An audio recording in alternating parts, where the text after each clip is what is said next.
The story you are about to hear is true. The names have been changed to protect the innocent. Fatima Cigarettes, best of all king-size cigarettes, brings you Dragnet on both radio and television.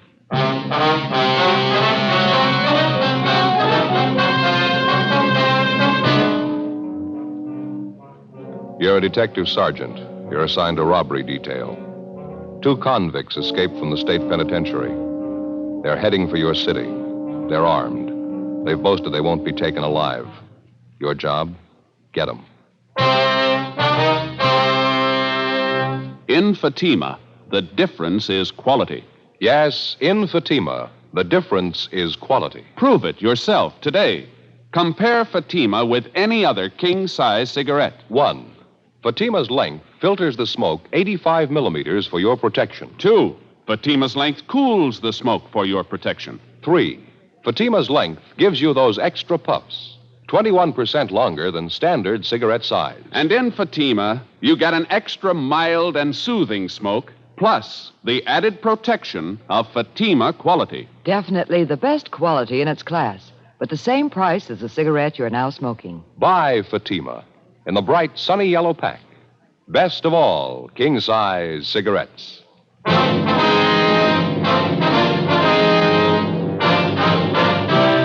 Dragnet, the documented drama of an actual crime. For the next 30 minutes, in cooperation with the Los Angeles Police Department, you will travel step by step on the side of the law through an actual case transcribed from official police files. From beginning to end, from crime to punishment, Dragnet is the story of your police force in action. It was Wednesday, October 6th. It was cloudy in Los Angeles. We were working the day watch out of robbery detail. My partner's Ed Jacobs. The boss is Captain Didion. My name's Friday. We were on the way out from the office, and it was 2:40 p.m. when we got to Kesterson Boulevard, number 1256. Sounds like she's having a party, huh? Yeah, try it again, huh? Maybe they can't hear it inside. Yes? Police officers, ma'am. You Ruth Thompson? Yes, that's right. What is it? Well, my name's Friday. This is my partner, Sergeant Jacobs, Central Robbery. We'd like to talk to you a few minutes if we could. Well, I have a party going on right now. A few of my friends are over. What'd you want, Sergeant? About an Andy Powell, Miss Thompson. I understand you know him. I did know him, yes. I haven't seen him for a long time, 3 or 4 years anyway. Mind if we ask a few questions about him? Won't take long. All right. Come in, please. Thank you. We're sorry to disturb you, ma'am. It's pretty important or we wouldn't hold you up Oh, here. it's all right. Down the hall here. All right. We can talk in the kitchen if you don't mind. It's my girlfriend's birthday today. Thought it'd be nice to have a little party for her. Oh, I see. Chair there, if you like. Oh, here, let me wipe it off. Somebody spilled a drink on it. Probably Danny always spilling drinks. Suppose you know about Andy Powell, Miss Thompson, what happened this morning? What's that? About Andy Powell. You heard what happened this morning? Just what I read in the morning paper. They said he broke out of San Quentin, another man with him. It's true, then? He did break out? Yes, ma'am. That's the information we have. There's an all-points bulletin out on him. Well, I don't want to get involved in it. It's none of my business. Andy doesn't mean anything to me. Well, at the time he was sent up, you were engaged to Powell. Is that right? Yes, but that was before he got into trouble, before he went to San Quentin. I saw him after the trial. I told him how I felt about it. I told him it wasn't any use. You mean you called it off, that it? Wasn't much else to do. It was robbery, 5 years to life. It wasn't the first time either. Andy knew it'd be a long time, so'd I. Really, I had to tell him. I had to call it off. We understand you were on Powell's correspondence list while he was up at Quentin. You wrote to him, did you? Yes, the first couple of months. We haven't written lately, though. There wasn't any point to it, no point at all. Well, when was the last time you heard from Powell, Miss Thompson? The last time you wrote to him? Oh, 8 or 10 months. At least that. As I say, there wasn't much sense in going on. Andy knew he was in there for a long time. He couldn't expect me to wait all that time. Matter of fact, he said he didn't expect it. He told me that. You been up to visit Powell recently, Miss Thompson? No, I haven't. Well, then you haven't seen him since he went up to Quentin. You'll swear to that? Why do I have to swear to it? I already told you. Andy doesn't mean anything to me. It didn't make sense. It's all over. I'm not even a relative. Why do I have to swear to anything? You haven't seen Powell since he went up to Quentin, is that right? Miss Thompson, is that right? What if I saw him or if I didn't see him? What difference does it make? It's none of my business. Oh, did you see him, Miss Thompson? What difference does it make? I don't have anything to do with him. He doesn't mean anything to me. I told you. Did you see him? This morning. When? Late this morning, about 10:30. Was he alone? No, another man was with him. Who was the other man? You recognize him? Bert Selby. It's the way he introduced him. He didn't try to hide it. Some fellow he broke out of jail with. What'd they want? Why were they here? Clothes, money. Looked like the devil, both of them. Terrible. What'd you give them? They asked for him. Not that silly. Didn't trust me any more than they trust you. Andy had a knife. I tried to tell him I didn't have any money. He didn't believe me. Came at me with that knife. I gave him the money. How much? About $17, $18, some loose change. They emptied my purse. They took it all. Anything else? Clothes, a couple of suits of my father's. He died last year. They took his gun, too. I never thought Andy'd be that way. It was terrible. What kind of a gun was it, Miss Thompson? Colt revolver, 38, I think. They took that and the clothes and the money. It was about 10:30 this morning. Well, how come you didn't report that? You say you knew about the escape. You knew they were wanted, didn't you? Why should I? They warned me about it. They threatened me. Said they'd come back and get me if I told the police. Look, I don't want to get mixed up in this. I'm engaged to a nice fella now. We want to get married. I don't want to get mixed up in this. Andy Powell's nothing to me. Did you watch the two men when they left the house here? You notice if they drove off in a car? No, I didn't. I just shut the door and prayed I was rid of them. Took my money, food, my dad's clothes.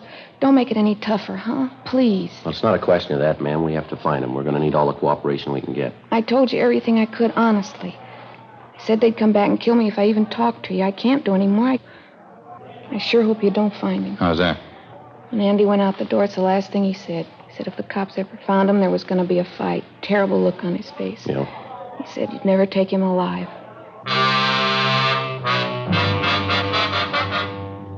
The APB had come in a few minutes before 8 o'clock that morning. It was from the warden's office, San Quentin. The two suspects had been assigned to an early morning work detail at the penitentiary, and they were first reported missing at the 7 a.m. count. Number one suspect was Andrew A. Powell, WMA, 29 years, 5'9", 175 pounds. Brown hair, blue eyes, tan complexion. Suspect number two, Bertram O. Selby, WMA, 31 years, 5'11", 160 pounds, blonde hair, gray eyes, tan complexion. Both of them had long criminal records. Both of them had been serving time for armed robbery. They'd used guns before. We figured if they had to, they'd use them again. Before we left Powell's ex-girlfriend, Ruth Thompson, we called the office and arranged for a 24-hour stakeout on her home in case the escaped prisoners returned. We also made arrangements for a stakeout at the downtown restaurant where she was employed as cashier. We passed along the information which the Thompson girl had given us, and a broadcast and an APB was gotten out on the suspects. 4:05 p.m., Ed and I continued making the rounds of all the known friends and associates of the escaped prisoners. We failed to come up with any more leads. 5:50 p.m., we went back to the city hall. Clouding up again, huh? Over there in the east? Yeah, the paper says rain tonight and tomorrow. We can sure use it. Oh, I can't. What's the matter? I haven't had a chance to get the shoemakers yet. Here, look at that. Hole in my shoe. Been meaning to get them half-soled. I keep forgetting. Yeah. And don't tell me that's the only pair of shoes you got. No, I got another pair at home. They're not comfortable, though, not broken in. What's the trouble with this job? What do you mean? Shoes. You get a new pair, start wearing them around, it happens every time. Huh? No sooner get the tops broken in, the soles wear out. It's a vicious circle. Yeah. Hi. What's the word? Oh, hi, Jess. Anything in the book for us, you don't? I don't know. I don't think so. I'll check it. How'd you two make out? Any luck? Oh, not too bad, Jess. We know Powell and Selby were in town this morning. Good chance they're still here. Mm-hmm. Any kickback on that last all points we got out? Well, nothing so far. Gaffney and Ricketts are running down a couple of possibles right now. One of them might pan out. Nothing in the book, Joe. We're clear. Just saying, Ed, on this Powell and Selby thing, got a couple of possibles we're checking on. Both calls came in the last hour. One was a holdup, Olympic near Vermont. Mm. Pawn shop there. Two men pulled it off, slugged the owner, took clothes, money, 12-gauge shotgun. Well, how about descriptions on the men? Well, they seem to be fairly close. What I got over the phone, Gaffney and Ricketts are out talking to the victim. They took mugs of Powell and Selby along, waiting for their call back now. You said you had two calls. What was the other one? 211 and slugging out on Hollywood Boulevard, just above Western. A couple of thieves knocked over a dry goods store. Some take, clothes and money. Descriptions are pretty close there, too. Hollywood division's covering. Waiting for their call back. Does anyone smoke? Yeah. Thanks. Here. Yeah, thanks. Thompson girl's the only one who had anything, huh? None of the others could help you out? Yeah, that's about the size of it. Apparently, Powell doesn't have too many connections in town. Selby has even less. No more than a dozen names on that list, were there, Joe? Friends, relatives? An even dozen. A couple of bars Powell was known to hang out when he was in town. Checked them out, too. Nothing. Yeah. Well, they sure made a beeline here after they broke Quentin. It's a good 500-mile stretch. If they don't have the connections here to help them, then what's the big attraction? Yeah. They could have some help lined up we don't know about. Somebody to hide them out, keep them in groceries for a while. It's possible they're making a run for one of the border towns, Tijuana, Mexicali. Maybe Powell figured on more help from the Thompson girl. Clothes and money. Enough to get him and Selby over into Mexico, huh? She said all I got was $17. Had to cut corners to make it on that. Robbery, Gonzalez. Oh, yeah, Jack. You sure? Yeah, okay, fine, thanks. Bye. What do you got? Jack Ricketts. He and Gaffney just finished talking to the owner of the pawn shop that was held up, the one on Olympic. Yeah. They gave him a handful of mug shots to check. He tabbed 2 of them, Mm-hmm. Powell and Selby. 6:30 p.m. A supplementary broadcast and an APB was gotten out on the 2 suspects, and the Record Bureau's photocopy room turned out 2,000 copies of Powell's and Selby's mugshot for distribution. At 9 p.m., a theater on Western Avenue was robbed of $192. Powell and Selby were again identified as the holdup men. The robbery victim, the manager of the theater, said that both men were armed, one with a .38 revolver, the other with a sawed-off shotgun. Neither the manager nor the 2 witnesses were able to tell us how the thieves got away from the scene of the crime, if they were on foot or if they had a car. 11:20 p.m. A hotshot call came through on a holdup at a liquor store and delicatessen down on South Central Avenue. For the 3rd time that night, Powell and Selby were identified from their mugshots as the holdup men. They'd used the same weapons, the revolver that they'd taken from the Thompson girls' home, and the shotgun that they picked up in the robbery of the Olympic Boulevard pawn shop. Again, the victims were unable to tell us how the suspects got away, whether on foot or by car. Midnight, 1 a.m. There were still no replies to supplementary broadcasts and bulletins which had been gotten out. 1:25 a.m. Another hotshot call came through, this time on a holdup and a slugging at the 2050 Room, a small nightclub on West 9th Street. Ed and I handled the call. For the 4th time, the bandits were identified as Powell and Selby, and for the 4th time, they'd made good their escape. We interviewed the manager of the 2050 Room, a Herman Saunders. Quite a few people in here at the time of the holdup, Mr. Saunders? Yeah, good for Thursday night, 30 or 40 anyway. We sure left in a hurry. This is the 2nd time this year we've been knocked over. Insurance company isn't going to like it too much. Well, how much money did they take altogether, do you know? A little less than 600 from the cash register, mostly currency, some rolls of dimes and quarters. Got another 150 from my wallet. That's about it. They didn't take anything from the customers. Are you sure about that identification, are you? There's no chance of a mistake there? I'm positive. I'd know Andy Powell anywhere. I should know him. Like I told you, he worked for me a year and a half. I was here at 2050? Yeah, he worked behind the bar. Good man, too. I don't get it at all. You mean why it went bad? Well, yeah, that, too. What I mean is if you're going to hold up a place, you don't pick a joint where everybody knows you. I spotted Andy as soon as I saw him at the bar. So did a couple of the waiters. He wasn't wearing any kind of a mask? He didn't make any attempt to disguise himself? No, stood there big as life, him and this other fella. Didn't waste any time either. They pulled the guns, lined up everybody in the place, and stood them against that wall over there. Mm-hmm. Real Wild West style. Took over the whole place. Acted real wild, Andy and this other fella. Must be crazy. Nobody was hurt? Didn't slug anyone? I slapped a few of the customers around. I thought for a while they were really going to get rough. They had us lined up against the wall. Andy was acting tough. Had this knife with him, good 4-inch blade. Went right down the line, jabbing people with it, threatening them. Must be out of his mind. Well, you say he didn't take any money from the customers? Yeah, that's right. They worked it pretty fast. Emptied the cash register, then my wallet. Then they beat it. Never so glad to see anybody go in my life. Well, how'd they get away? Do you have any idea on that? Old guy who sells papers down the corner, he says he thinks he saw a car pull away right after the stick-up. Said it was a blue sedan. Don't know how much stock you can put in it. The old man's eyes aren't what they used to be. Did you know Powell pretty well when he was working here, Mr. Saunders? I mean, did you know any of his friends, people he used to run with? No, I didn't know him that well. He worked for me, that's all. I still have his old address, the place he was living when he worked for me. I can get it if you want. Yeah, if you would, please. Sure, no trouble. I just don't get it. Don't get it at all. Of all the joints in town he could have held up, he had to pick mine, the one place he'd be recognized. You think he'd have better sense, wouldn't you? You'd think so, yeah. How'd I ever hire a guy as dumb as that Powell holding up the place he worked for? Biggest mistake he ever made. No, he made a bigger one yesterday. Yeah, what was that? When he broke prison. 2:05 a.m. Further investigation at the scene of the latest holdup failed to turn up any new leads. While Ed and I checked on Powell's former address, which we'd gotten from the owner of the 2050 Room, Gonzalez, Ricketts, and Gaffney continued checking the immediate neighborhood. In addition, a special detail from Metro Division was sent in to cover the entire area. The suspect's former address turned out to be a rooming house up on West Temple Street. The landlady remembered Andy Powell, but she had no forwarding address on him, and she could tell us nothing about his former friends and associates. We checked back with Gonzalez, Ricketts, and Gaffney, and they told us that besides the old newspaper vendor, the counterman at the coffee shop near the 2050 Room had also spotted a blue sedan leaving the vicinity of the nightclub shortly after the holdup. He was able to give them the make, the model, and a partial license number. A supplementary all points had been gotten out on it immediately, and the information relayed to DMV and auto theft detail. 3:10 a.m. Ed and I completed our assignment in the investigation and went back to the office to check for instructions from Captain Didion.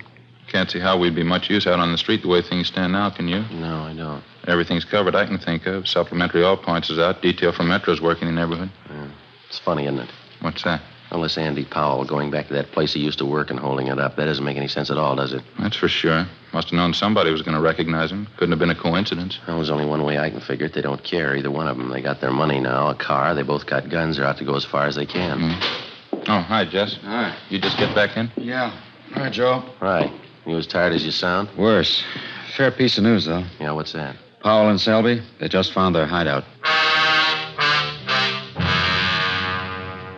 After 3 hours of canvassing the general downtown area, particularly in the vicinity of the last holdup, a team of men working with a special detail from Metropolitan Division interviewed a desk clerk in a small hotel on South Broadway who recognized the suspect's mugshots.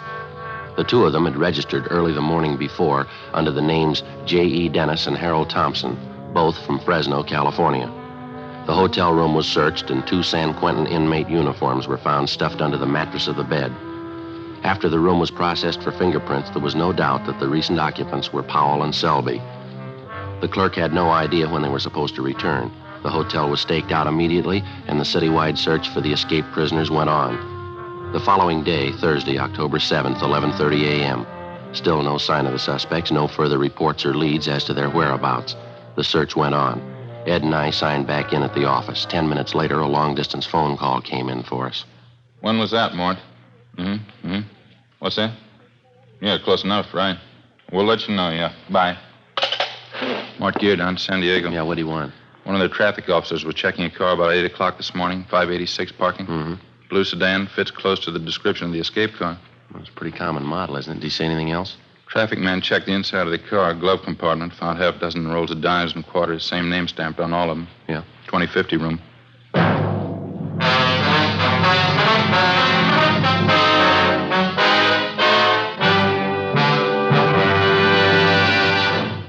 You are listening to Dragnet, authentic stories of your police force in action. Comparison proves Fatima quality. Prove Fatima quality yourself today. Compare Fatima with any other king-size cigarette. 1. Fatima's length filters the smoke 85 millimeters for your protection. 2. Fatima's length cools the smoke for your protection. 3. Fatima's length gives you those extra puffs, 21% longer than standard cigarette size. And in Fatima, you get an extra mild and soothing smoke, plus the added protection of Fatima quality. Friends, to show our confidence in Fatima, we make this money-back guarantee. Buy a pack of Fatimas. Enjoy Fatima quality, extra mildness, and superbly blended tobaccos. If you're not convinced Fatima is better than the king-size cigarette you're now smoking, just return the pack and the unsmoked Fatimas by August 1st, 1952, for your money back plus postage. Fatima, Box 37, New York 1. Remember, because of its quality, its extra mildness, its better flavor and aroma, more smokers now insist on Fatima than ever before. Insist on the best. Fatima, extra mild and soothing, plus the added protection of Fatima quality. Smoke Fatima. Best of all, king-size cigarettes.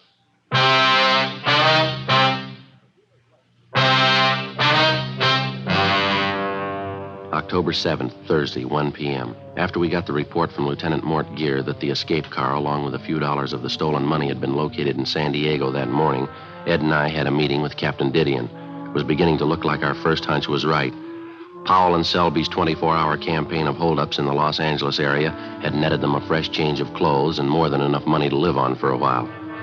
With the locating of the escape car in San Diego, it looked like the suspects were apparently taking the next logical step, a fast move over the international border into Mexico, a distance of less than 20 miles from San Diego. Probably they figured once over the line they had a good chance of losing themselves. 1:40 p.m. On Captain Didion's orders, Jess Gonzalez, Ed, and I got in the car and headed south for San Diego with a supply of mugshots of the escaped prisoners. We got there a few minutes after 4 p.m. We went directly to the San Diego PD, where we contacted Sergeant Tony McGuire, robbery detail. Tough week, huh? Hear they've been driving you crazy up there. Just about, Tony. 4 robberies in 24 hours, giving us a run. How about Mort Gear? He around? Yeah, he just went down the hall, Jess. Ought to be back in a minute. Why don't you fellas sit down? Yeah, thanks. Very much. Well, what's the latest, Tony? Anything since you picked up that blue sedan? No, not much. Got the car in the impound, had it dusted for prints. We made them all right, both sets, Powell and Selby. No sign of them around town? No, got it pretty well covered, too. Not a trace. Well, we're in a good spot to make it over into Mexico. Hate to disappoint you. What do you mean? We think they already made it. At 6 o'clock that night, Gonzalez, Ed, and I, together with Lieutenant Gear, Tony McGuire, and Sergeants Gayton and Schultz, drove south from San Diego to the international line. We left mugshots of Powell and Selby with the immigration officers at the entry gate. Then we drove into the town of Tijuana, contacted the local commandant of police, and he promised us full cooperation.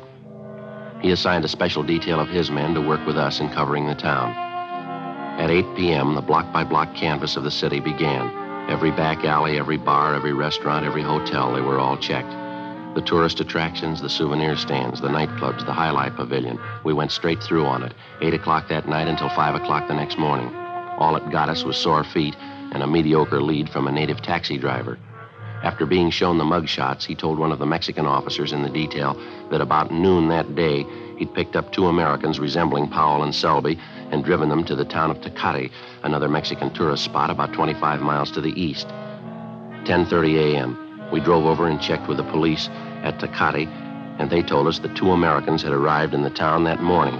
He invited Jess Gonzalez to go along with the 3 of his men to the hotel where the men were supposed to be staying. Ed and I waited in the office. Hi. Hi, Jess. What do you got? Oh, not much. Went over to the hotel. The 2 men weren't there. Desk clerk says they told him they were driving out to a little village about a mile from here. Mm-hmm. Police commandant asked me to come back here and wait. Said he and his men would drive out to the village and check the men out. That seems a little funny, doesn't it? Well, he didn't invite me to come along. It's not a good idea to push him. I mean, after all, it's his jurisdiction. Yeah. We're supposed to wait here till they get back? Yeah. I'm out to him now. Si, policia? Yeah. Si. About half an hour, yes, sir. All right, gracias. Goodbye, si. The commandant, he and his men found the 2 Americans. Yeah? No go. They're not Powell and Selby. Half an hour later, the police commandant of Tecate returned to the station along with his men and the 2 American tourists in question. One look at them, and we knew we'd made the trip from Tijuana for nothing. Except for their build and the color of their hair, the 2 Americans bore little or no resemblance to Powell and Selby. 2:30 p.m. We headed back for Tijuana, and we checked in with Mort Gear and the rest of the men. While we'd been gone, they'd chased down half a dozen leads, but none of them had panned out. The rest of the afternoon, we covered the racetrack at Agua Caliente and distributed mugshots of the suspects to all track police officers. The mutual windows were covered and also the foreign book. No luck. The 6 of us took time out for a bite of supper, and we talked it over. Logically, the next place in line to cover was either the fishing town of Ensenada on the coast or the city of Mexicali further inland. We decided to try Ensenada first. 7:30 that night, we checked in at the Ensenada police station where we met with the local sub-commandant, Pedro Martinez. Like the other commandants in Tijuana and Tecate, he offered full cooperation and gave us a special detail of men to aid in the search. We gave him a supply of mugshots of the 2 convicts to distribute among his men. Here you are, sir. These are pictures of one of them, Andrew Powell. This one here is the other man, Bert Selby. All right, thank you. Juan?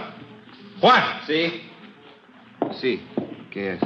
These pictures, Juan. Criminals. They're for distribution to the men, 1 each. Sí. ¿Estos son los hombres? Sí, ¿por qué? Un momento. Sí. Excuse me, officers. Yeah, sorry. Go ahead. ¿Qué pasa? Joe, what is it? Well, it's got me, I don't know. See the look on his face when the chief showed him the mugshots? Yeah, he's got something on his mind. Let's wait a minute. Officers, I hope you will excuse me. Yes, sir. Anything wrong? My assistant, Teniente San Filippo. He says he knows the pictures of these men. Oh, how's that? He says he saw these men this morning here in Ensenada. Yeah, he's sure about that, is he? Yes, sir. He says he's sure. He says the 2 men were here last night, right here in the station. You mean your men booked them in, they committed some kind of crime? Oh, no, sir. They came in to report a crime. 8:20 p.m. On further questioning, the assistant to the Ensenada commandant of police told us that the night before, 2 men answering Powell and Selby's description had come in to file a complaint at the central police station. They charged that they'd had their pockets picked at a local bar while they were under the influence of alcohol.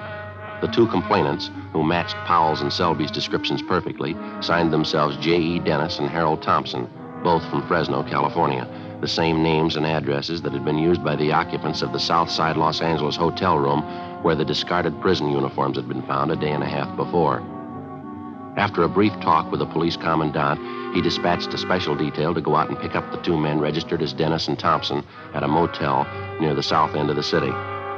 At the commandant's request, we remained at the office. 9 p.m., 9:30. The detail assigned to the job returned, but with only one of the suspects with him, Andrew Powell. While resisting arrest, the other suspect, identified as Selby, received a cut forehead and was being taken to a local clinic for treatment.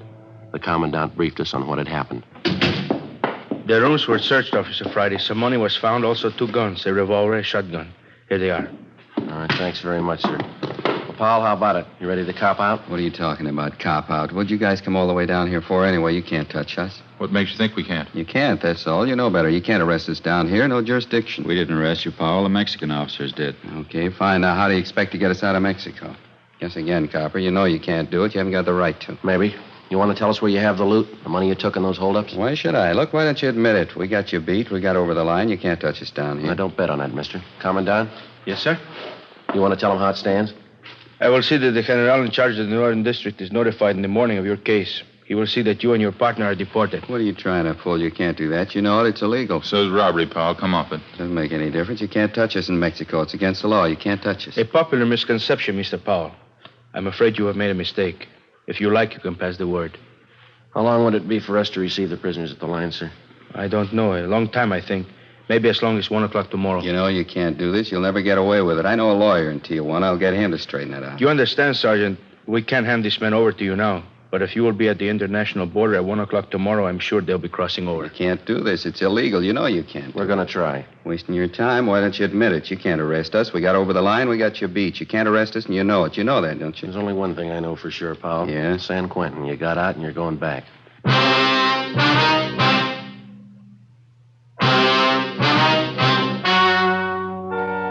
The story you have just heard was true. The names were changed to protect the innocent. On December 9th, trial was held in Superior Court, Department 87, City and County of Los Angeles, State of California. In a moment, the results of that trial. Now, here is our star, Jack Webb. Thank you, George Fenneman. Friends, try a pack of Fatimas tomorrow and compare them yourself. We're so sure that you'll enjoy Fatima's extra mild and soothing smoke that we'll give you your money back if you don't enjoy Fatima more than the king-size cigarettes you've been smoking. Now, in my opinion, nothing proves our confidence in Fatima more than that. So buy a pack tomorrow. I know you'll agree with me that Fatima is the best of all king-size cigarettes. That in Fatima, the difference is quality.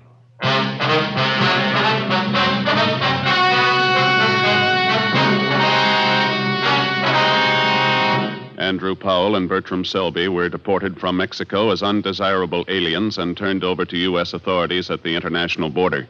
They were immediately arrested by police officers on the American side and returned to Los Angeles for trial.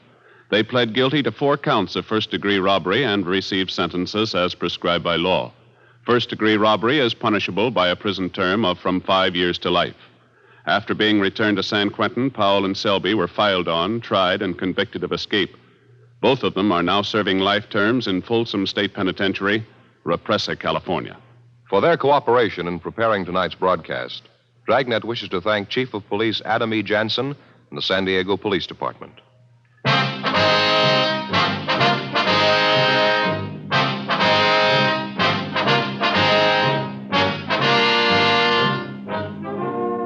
You have just heard Dragnet, a series of authentic cases from official files. Technical advice comes from the Office of Chief of Police W.H. Parker, Los Angeles Police Department. Technical advisors, Captain Jack Donahoe, Sergeant Marty Wynn, Sergeant Vance Brasher. Heard tonight were Barney Phillips, Whit Connor, Herb Ellis. Script by Jim Moser. Music by Walter Schumann. Hal Gibney speaking.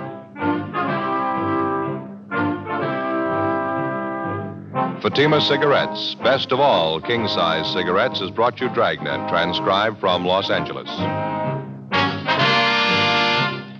Now it's Counter Spy on NBC.